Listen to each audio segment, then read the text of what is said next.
Hello friends. आज की जो ये घटना लेकर आई हूँ, यह घटना है उत्तर प्रदेश के जिला बुलंदशहर के पास में थाना लगता है खुर्जा। तो ये घटना खुर्जा की है। दो फ्रेंड्स होती हैं, आपस में वो बात करती हैं। तो वो दूसरी फ्रेंड से कहती है कि मुझे मेरी जॉब दिलवा दो, क्योंकि आगे कुछ महीने के बाद तो मेरी शादी हो जाएगी, लेकिन अपनी पर्सनल चीज़ें हैं, खर्चे हैं, उनके लिए मैं चाहती हूँ कि जॉब कर लूँ। पढ़ लिख गई हूँ मैं, लेकिन उसने 12th करके ग्रेजुएशन ही वो कर रही थी। तो तब भी वो कहती है कि पार्ट टाइम अगर मुझे जॉब मिल जाएगी तो पार्ट टाइम जॉब में भी मेरा अपना खर्चा उठ जाएगा। वो कहती है जो दूसरी फ्रेंड होती है, एक लड़की तो होती है बिहार के दरभंगा ज़िले की और दूसरी उत्तर प्रदेश के प्रतापगढ़ ज़िले की होती है। तो वो कहती है, तुम चिंता मत करो, मेरा एक फ्रेंड है, वो जॉब लगवाने का ही काम करता है और वो तुम्हारी जॉब लगवा देगा। तो वो अमित और संदीप जो होते हैं वो दोनों आते हैं और उनको जाने की बात होती है कि हम तुम्हें लखनऊ लेकर जाएँगे और लखनऊ तुम्हारा इंटरव्यू कराएँगे, जो भी खर्चा आएगा वो तुम हमें दे देना। तो वो कहती है, ठीक है, अगर तुम हमारा इंटरव्यू कंडक्ट कराने के लिए जा रहे हो, तो हम तुम्हारा पैसा तुम्हें टाइमली दे देंगे, कोई दिक्कत नहीं है। गाड़ी में वो दोनों बैठ जाते हैं और आगे से अमित, संदीप, जो तीसरा लड़का होता है गौरव, उसे भी गाड़ी में बिठा लेते हैं। गौरव कहता है कि मैं ड्राइवरी कर लेता हूँ और तुम दोनों दोनों बैठ जाओ।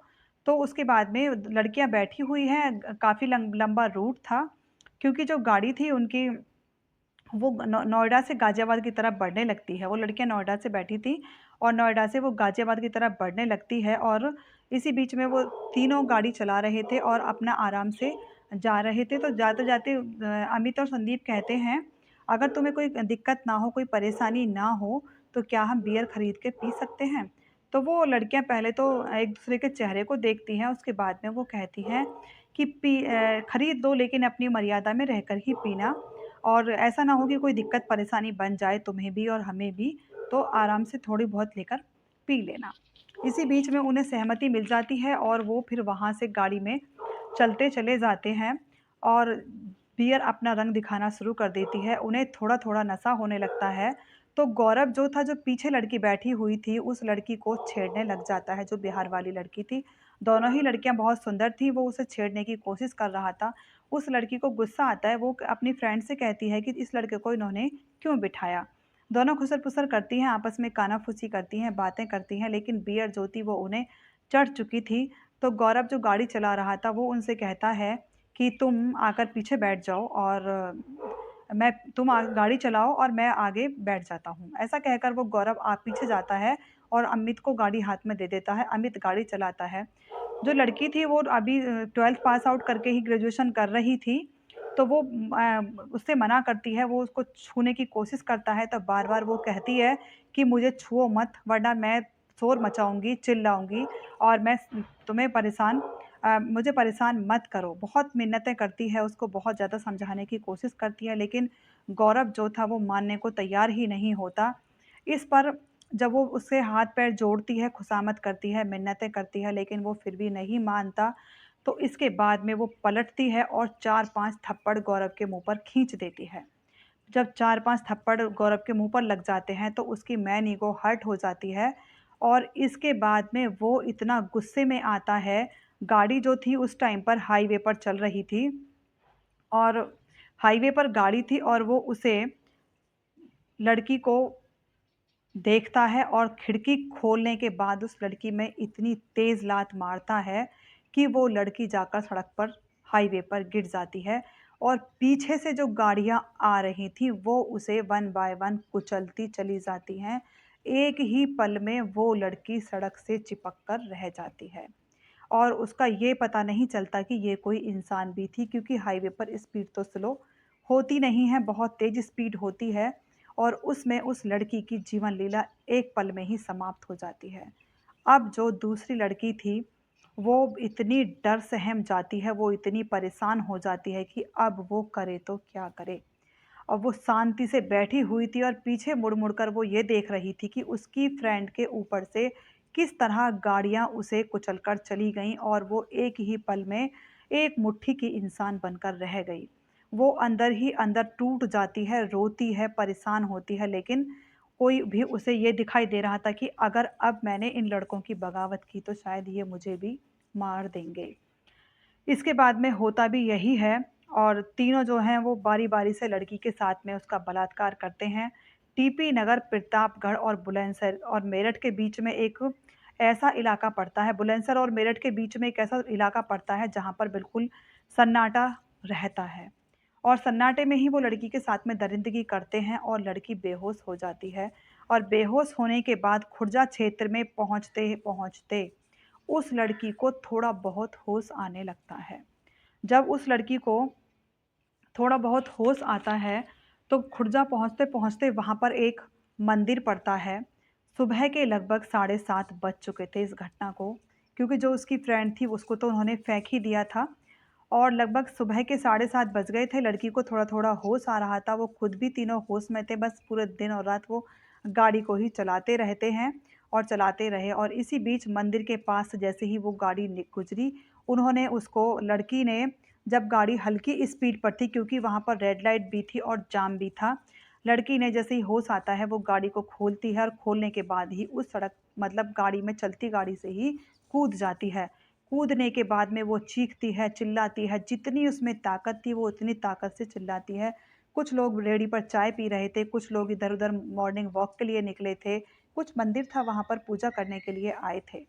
और गाड़ी के जैसे ही फिर वो लड़के उस लड़की को मतलब गाड़ी रोकते हैं और रोककर उस लड़की को गाड़ी में वापस बिठाने की कोशिश करते हैं। इतनी देर में ही वहाँ पर भीड़ इकट्ठा हो जाती है और उस लड़की को बचा लेती है और वो लड़का तीनों गाड़ी को लेकर फरार हो जाते हैं।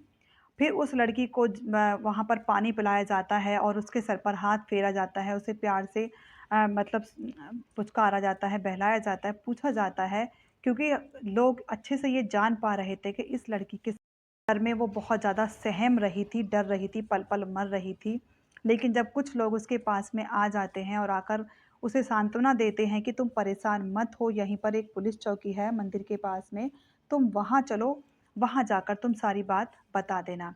और इससे पहले वो कुछ मतलब जो और भी लोग होते हैं वहाँ पर, उन्हें वो पूरी घटनाक्रम से बताती है कि मैंने ही अपनी फ्रेंड को जो बिहार के दरभंगा की रहने वाली थी, मैंने ही कहा था कि मेरे फ्रेंड्स हैं, ये तुम्हारी जॉब लगवा देंगे। वो मेरे कहने से ही इनके साथ आई थी और उस लड़की ने कहा था मुझे छुओ मत वरना मैं शोर मचाऊँगी। सिर्फ़ उसका इतना कहना था कि उसके साथ में बदतमीज़ी की और चलती गाड़ी में ही उसको लात मारकर गिरा दिया। फिर उस लड़की को वहाँ से उठाकर पुलिस थाने ले जाया जाता है। पुलिस थाने में जाकर वो सारी बात बताती है, तो वहाँ के जो एसएसपी होते हैं, वो कहते हैं कि यहाँ पर हम इसकी एफआईआर दर्ज नहीं करेंगे क्योंकि खुर्जा नगर कोतवाली में उसको ले जाते हैं, तो वो कहते हैं कि ये जो केस है, ये नोएडा का है और इसको ग्रेटर नोएडा में ही ले जाया जाएगा। और गाड़ी में बिठाकर उस लड़की को फिर ग्रेटर नोएडा ले जाया जाता है। वहाँ जाने के बाद में सारी बात वो पुलिस को बताती है, बताने के बाद फिर उन लड़कों का ये पूछा जाता है कि तुम ये बताओ कि तुम उनके घर परिवार, उनके बारे में जानती हो? तो वो कहती है नहीं, मैं इतना कुछ नहीं जानती, लेकिन जब उन्होंने बियर पी थी, तो गौरव ने उसका पेमेंट किया था और पेमेंट जो किया था वो ऑनलाइन किया था। इसके बाद में फिर वो वहाँ जाते हैं जहाँ से उन्होंने बियर खरीदी थी। वहाँ पर जाने के बाद में सीसीटीवी फुटेज निकलवाई जाती है, तो 2 लड़कों की उसमें फुटेज आती है क्योंकि तीसरा गाड़ी में ही बैठा था और जो ट्रांज़ैक्शन होता है वो गौरव के ही फ़ोन से होता है, तो ट्रांज़ैक्शन के द्वारा ही उनका पूरा एड्रेस उन लोगों के पास में आ जाता है और वो 2 दिन के बाद में तीनों लड़के पकड़ लिए जाते हैं। और इस तरह से एक मासूम और बेगुनाह लड़की की मृत्यु हो जाती है, क्योंकि आजकल जो बच्चे हैं वो इतने एडवांस हैं, घर में बताने की ज़रूरत नहीं समझते हैं, घर में सलाह लेने की ज़रूरत नहीं समझते और कितने ही गलत लोगों के हाथों में चले जाते हैं और एक जो लड़की जिसकी फरवरी में शादी थी, घर में शहनाइयाँ बजने वाली थीं और वो कुछ पल में ही मातम में बदल जाती हैं और उस लड़की की डेड बॉडी भी वहाँ नहीं मिलती है, सिर्फ़ कपड़े ही उस लड़की के वहाँ मिलते हैं, जिसके बिहाफ़ पर उसके पेरेंट्स को बुलाकर उन्हें वो लड़की सुपुर्द की जाती है और तीनों लड़कों को सज़ा सज़ा दी जाती है, उनको पुलिस कस्टडी में ले लिया जाता है। तो सबसे बड़ी बात ये है आज का इतना टेक्नोलॉजी भरा ज़माना है, इतनी लड़कियाँ मतलब पढ़ाई-लिखाई जितना हम ये सोचते हैं कि लड़कियों को आत्मनिर्भर बनाएँ जितना हम सोचते हैं कि लड़कियों को आत्मनिर्भर बनाएँ, पढ़ा-लिखा कर उन्हें अच्छा बनाएँ, लेकिन जो ये मोबाइल है इसने ऐसा माहौल पैदा कर दिया है कि आजकल इतनी समझदार पढ़ी-लिखी होने के बाद भी लड़कियाँ सही-गलत को नहीं पहचान पाती हैं और इस टेक्नोलॉज़ी के ज़माने में इस इतना हमारा जो भारत है वो इतना आगे डिजिटल में आगे बढ़ चुका है। उसके बावजूद उतना ही क्राइम आगे बढ़ चुका है और उतनी ही प्रॉब्लम्स ज़्यादा लोगों को फ़ेस करनी पड़ रही है। पहले जब कोई सूचना नहीं थी, पहले जब कोई हमारे पास में साधन नहीं थे और वो जब साधन नहीं थे, तो शायद लोग ज़्यादा सुरक्षित थे। अब जितने ज़्यादा साधन हैं, उतने ही लोग असुरक्षित हो गए हैं। ना तो आज का बच्चा सुरक्षित है, ना आज की महिलाएँ सुरक्षित हैं, ना ही आज के पति सुरक्षित हैं। सभी के साथ में इतनी प्रॉब्लम्स हैं, सभी एक मोबाइल का और लड़कियों के शायद आत्मनिर्भर होने का ही नतीजा है। लड़कियों को आत्मनिर्भर तो बनाया इसलिए गया था कि वो अपने पैरों पर खड़ी हो सकें और जो प्रताड़ित लड़कियाँ होती थीं, शायद वो आज भी हो रही हैं और आत्मनिर्भर बनाने के चक्कर में कहीं न कहीं और ज़्यादा प्रॉब्लम्स का सामना हम लोगों को करना पड़ रहा है। मैं एक कहानी के द्वारा किसी को परेशान या दुखी करना नहीं चाहती, सिर्फ़ इतना मतलब है मेरा कि सावधान रहिए, सतर्क रहिए, आँख बंद कर कर किसी पर भी विश्वास ना करें और जीवन में आगे बढ़ें तो वो सही इंसान की जानकारी को लेकर उसके साथ चलें। और कहानी अच्छी लगी है तो मेरे चैनल को लाइक, सब्सक्राइब एंड शेयर कीजिएगा। Thank you and have a nice day.